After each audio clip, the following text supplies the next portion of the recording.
This is Lisa from Mobile Tech Review, and today we're going to look at the Sony Xperia ZL. Not the Xperia Z with the glass back, but otherwise internals identical. This one has a plastic back. I'm not going to complain because this one is not as delicate for starters, and this one will be available with US LTE. So for us folks in the US, big selling point right there. We're going to look at it now. So this is the Sony Xperia ZL. Again, it's available overseas, outside the US. That means we're inside the US. And Sony will be selling this direct off their website for $759. So expensive proposition there. Not that any phone off contract's high-end smartphone is ever cheap. They're usually $600 to $650, even if you pay your carrier for them to buy them outright without a contract. But anyway, ours came from techshop.us, also techshop.ca for you Canadians. And this sells for $556 US right now from them, so that's actually not a bad price. This one does not have LTE, though, on our bands, so you'll only be getting HSPA plus 4G, but you will be saving a lot of money. So if LTE isn't something that's not so important to you, techshop.us has an awesome price on this phone. For a 5-inch phone, first off, it's rather compact. Sony's making a big deal about how this is the smallest 5-inch phone on the market, and well, certainly it is. And you can see it doesn't look absolutely huge in my hands. I have fairly large hands, but still, it's a little bit smaller than the Xperia Z with the glass back, and we'll compare that in a minute. First up front, you can see we have software buttons here, no capacitive hardware buttons, so those will appear as needed. Down here is the front-facing camera. That's kind of an unusual location down in the lower corner. Well, you won't be getting any forehead shots, but you will be capturing yourself in an unattractive under-the-chin shot more often than not, probably. So you'll probably be holding your phone up and looking a little bit like one of those nearsighted people who can't quite see things unless they look underneath their glasses. But hey, that's where it is at any rate. If you're holding it in landscape mode, perhaps a little bit less weird, but you'll be up there in one corner featuring the right side of your face. 5-inch full 1080p screen here, 1920 by 1080 TFT screen, Mobile Bravia 2 engine.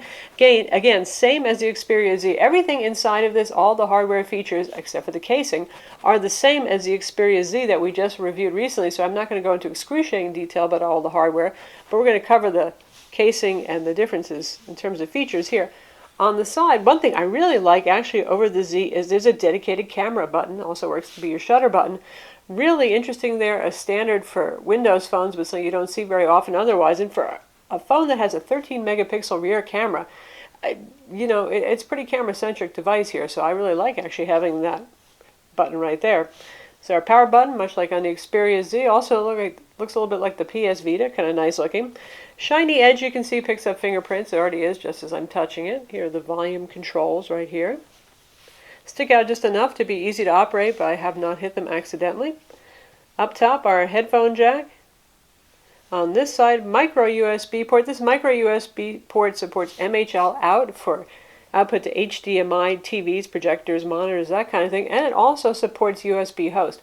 Unlike the Xperia Z that had that squared off connector, and I used the Sony on-the-go host adapter for that I used with my old Xperia tablets. This one just uses a regular USB on-the-go host cable adapter. And on the back we see glorious plastic here. We don't get the classic all-glass black. So for those of you who are buying your phone really caring about wanting it to look very good, which is understandable, I mean a phone is a very personal piece of electronics, this one doesn't look as cool. However, it feels very nice in the hand. It's got a bit of a curve to it. It's a little bit thicker than the ZL, and a textured back, so it's easier to hold on to. And of course, you don't have to worry so much about damaging this as you would a glass back. So, I'm okay with it, actually, to tell you the truth. I'll take durability. The speaker is on the back right here. Now, no matter where you put the speaker, unless they're front-facing speakers, a real rarity, except for on the HTC One, somebody's not going to be happy. I actually like this position better. On the Xperia Z, it's on the side, and it's like where I always hold it, so I always muffle it. Back here, at least, I don't tend to touch it so much when I'm using it. There's a little door over here. Pop that open, and you see our micro SIM card slot and our micro SD card slot. So yes, you have removable storage here, up to SDXC cards you can use with the phone. The phone has 16 gigs of internal storage built in, so you can augment that and put your videos and your music and all that kind of stuff on an SD card. One thing to note is, though it looks like it might be removable, this plastic back is not removable. The battery is sealed inside. 2370 milliamps of power. They're pretty good for a higher-end smartphone. Cannot take it out yourself. Now in terms of size, to show you the difference between the Xperia ZL here and the Xperia Z, here we have the Xperia Z. Here they are side by side. The ZL, of course, is a little bit smaller. So, same phone, same internals, pretty much, just a change in casing. It's amazing that they managed to actually shrink it a little bit more. And switching around to the back view, of course, the Xperia Z has that really pretty glass back versus this guy here with just textured plastic. And here it is next to the lovely HTC One, which has a 4.7-inch screen, but as you can see, it's actually a little bit taller than the Xperia ZL. You can also see the difference in contrast on the display panels and brightness. Much as I like the display on the Sony, I have to say the HTC One does win, just as it beat out the Xperia Z in terms of display contrast and brightness, and viewing angles too. But yes, it's still a 5-inch phone, and you see it next to the iPhone 5 here with its 4-inch display. Obviously, it's going to be still significantly larger than the iPhone 5. The Xperia ZL weighs 5.33 ounces, and it is 0.39 inches thick, or thin, depending on how you want to look at it. That's about average thickness for today's very thin smartphones.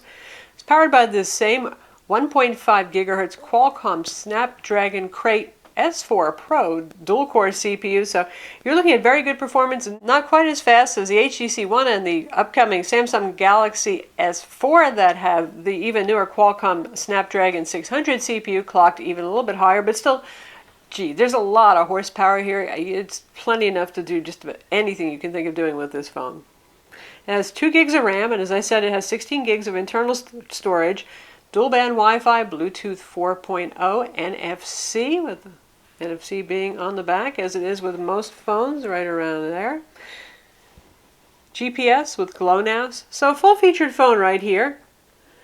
Multiple home screens customized by Sony lightly with their Timescape-ish UI right here. And you can see some of the things they do actually I like. Like you can switch easily between alphabetical, most used, recently installed to find your applications. And this is Android Jelly Bean 4.1.2 underneath, a fairly recent build of Jelly Bean. Not the very most recent, but good enough. The phone is very fast and responsive to use here, and just as with the Xperia Z, again, we have a lot of Sony applications installed on here. We have their Walkman music player, their video services, their streaming music services, services to actually get you to buy more Sony hardware. PlayStation Mobile was not pre-installed on this, unlike our Xperia Z. That may have to do with the region that this import phone was meant for, which is Australia, Vietnam, parts of Asia. I'm really not sure what's up with that. Certainly it should be capable. It has everything in it that the Xperia Z does have. We also have the full suite of Google applications on here. You've got your Google Maps, your email, your Gmail. The Chrome web browser, the older Android WebKit browser, is not here. And obviously, because this is an unlocked model, there's no carrier bloatware. And we also have Office Suite here as your Office viewer. In terms of display quality, as I said, this is a very lovely display with Mobile Bravia 2 engine. The challenge that Sony has had has been with, well, the viewing angles. As you go off axis, a little hard to see here because camera also picks up glare, but it quickly fades. Now, with a phone, you can manage to hold it pretty much directly in front of your face most of the time, so is that a huge problem? Maybe not so much. The blacks also tend not to be very rich. Contrast isn't as high when you look at something like the HTC One or the iPhone 5, which have two of the best displays on the market. But the Bravia engine, too, will fool you because what that does is it actually tweaks images and videos particularly. So you might be looking at the home screen and saying, well, I wish my blacks were blacker. And then you'll be watching a video and you say, well, that looks pretty good because the Bravia engine is tweaking black levels and contrast on the fly. So still, overall, this 1920 by 1080p display is a nice screen. And to check out that display quality, we're going to use a Sony demo video HD one that has a lot of color saturation. You'll also be able to hear the speaker, which is reasonably loud and sounds pretty much like your typical mobile phone. Our volume is up about 2/3 right now. So obviously some very nice colors there. Big 5-inch display really makes watching videos a pleasure too.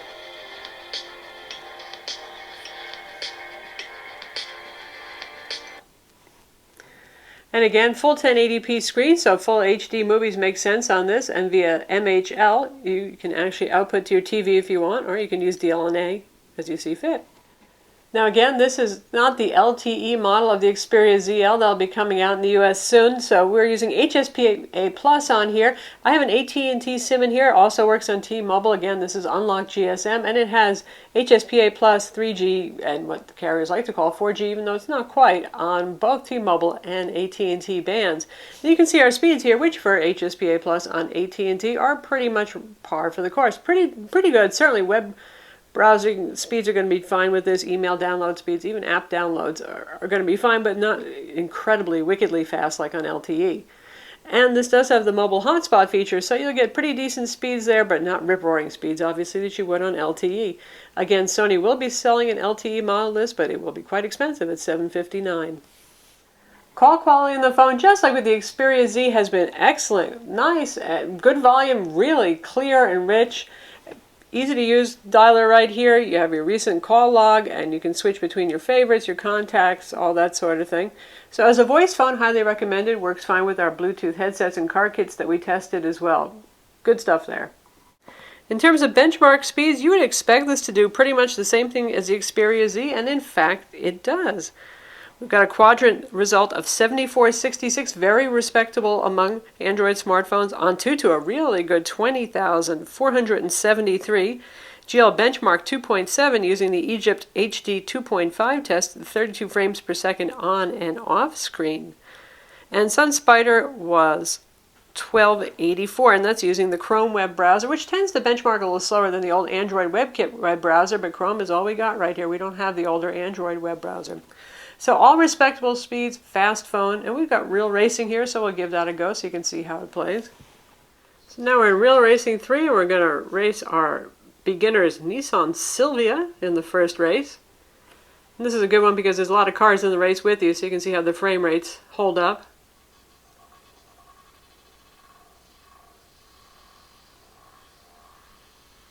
We've got our rear view mirror in action here.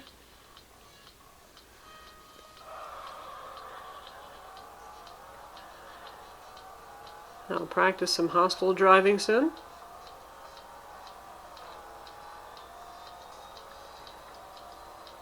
Accelerometer on this is a little bit twitchier compared to some other phones.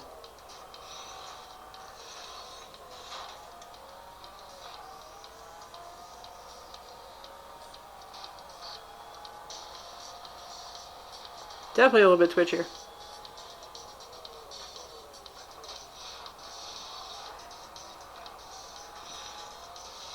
Who said racing isn't a contact sport? It's playing great, and even the frame rate's holding up with all those cars going around the bend. Plays very well. Very capable phone. This thing can handle anything you can throw at it right now. So that's Real Racing 3 on the Xperia ZL. So as I mentioned, you get all sorts of Sony software on here. Sony Select is sort of like their one-stop social networking thing. One thing I actually really like is their Walkman app for music. You control it right from the home screen. Very nice looking. The speaker's pretty good for music, and you can flip through the albums and change songs just like that.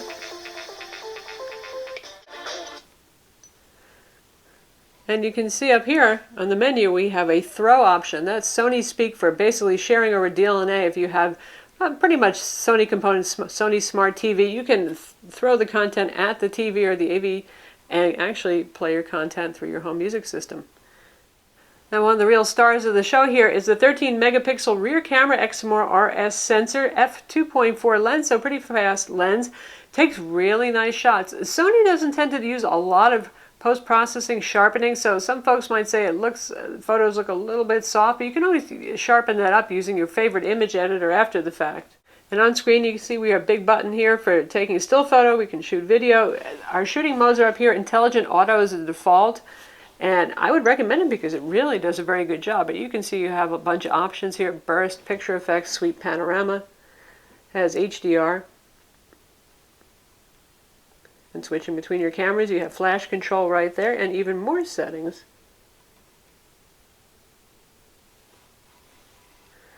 Right here. Smile detection, geotagging, self-timer. A lot of stuff to work with there. So we'll shoot a video right here and we'll take some shots at the same time.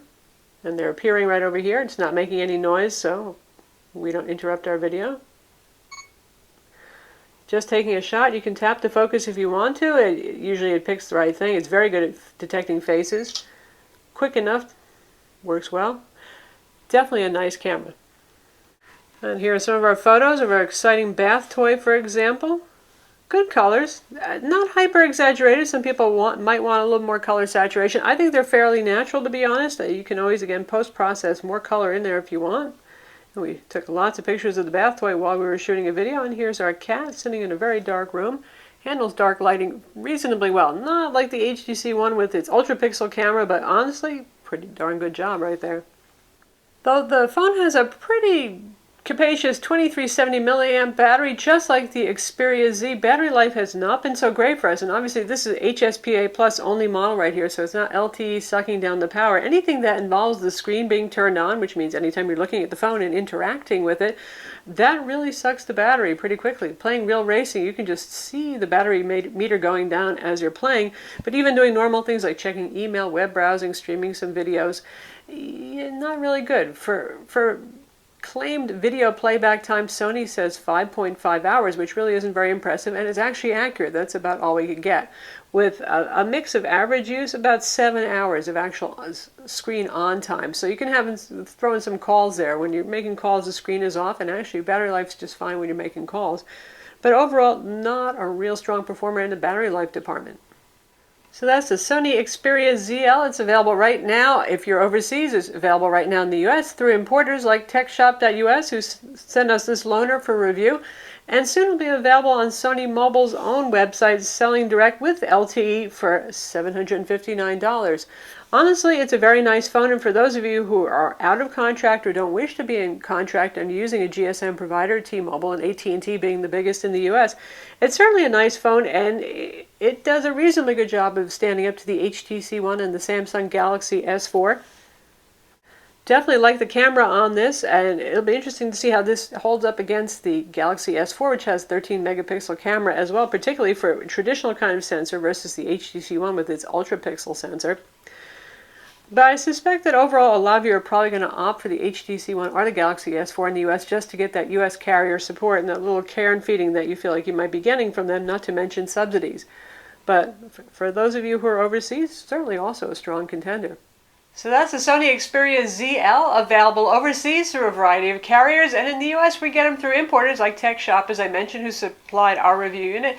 Sony will also be selling this direct from their website for a pretty expensive $759. I'm Lisa from Mobile Tech Review. Be sure to visit our website for the full review of the Sony Xperia ZL, and don't forget to subscribe to our YouTube channel.